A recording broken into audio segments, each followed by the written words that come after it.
চাৰিওফালে কেৱল হালধীয়া হালধীয়া কেৱল হালধীয়া আপোনালোকে প্ৰত্যক্ষ কৰিলে দেখিব এই সকলোফালে যেন এখন হালধীয়া এখন দলিচা নহয়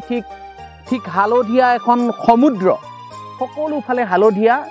অজস্ৰ সৰিয়হ ফুলিছে সৰিয়হৰ মাজে মাজে নানান কীট পতংগ আপোনালোকে প্ৰত্যক্ষ কৰিব পাৰিব ইয়াত আপোনাক সবে জানে ইয়াত থকা যিবোৰ ভুমুৰা মৌমাখি বিশেষকৈ মৌমাখিৰ কাৰণে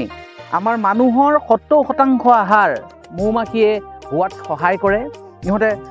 পৰাগ ৰেণু সংযোজন ঘটায় মানুহক এই আহাৰ সৃষ্টি কৰাত সহায় কৰে আৰু সেই মৌমাখিৰ প্ৰিয় ফুলবিধেই হৈছে সৰিয়হ ফুল গতিকে চাৰিওফালে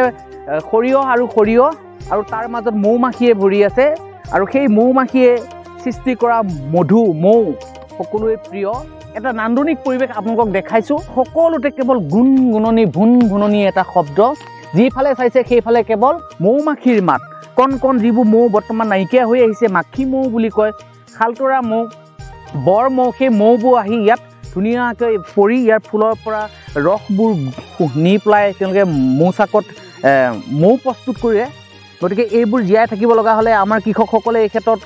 অনবদ্য অৱদান আগবঢ়াই আহে তেওঁলোকে কৰা এই সৰিয়হৰ দলিচাবোৰতেই তেওঁলোকে মৌ সৃষ্টি কৰে নিজৰ বংশ বৃদ্ধি কৰি মানুহৰ আহাৰ যোগান ধৰাৰ ক্ষেত্ৰত মৌমাখিয়ে এক অগ্ৰণী ভূমিকা পালন কৰি আহিছে গতিকে আপোনালোকে দেখিছে গোটেই এলেকাটো যদি চাই ইয়াত আছে আপোনাৰ এইখন আমি বেলগুৰি বোকাখোৱা টোপ বুলি কয় ইয়াৰ লগতে আছে সিফালে এজাৰবাৰী টোপ আৰু কিছু দূৰত আছে তেতেলীয়া মেৰুৱা গাঁও জুৰগাঁও বৃহৎ এক এলেকা গোটেই এলেকাটোতেই কেৱল সৰিয়হ